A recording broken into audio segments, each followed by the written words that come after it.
Paano mag-unfollow sa Facebook kung hindi ka naman nila finalo back? So, ganito lang yan. Punta lang tayo sa Facebook. Click profile sa kaliwa. Then, pindutin natin ang following.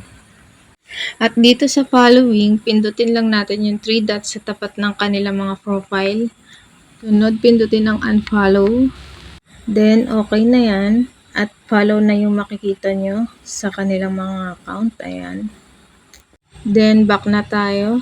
Pindutin naman natin ang tatlong linya sa kanan, sa taas. Then, scroll down. Pindutin sa baba, setting and privacy and setting.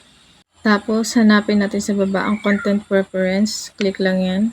Tapos, pindutin ang unfollow. Then, pwede ka na mag-unfollow dito. I-click mo lang na i-click tong unfollow. Ayan. Sa tapat ng following na profile nyo. Ayan. Pag following, pwede nyo na siyang unfollow ng i-unfollow. Then, back na kayo at okay na yan, guys. And gano'n lang, guys. Salamat sa panonood and follow and share. Thank you.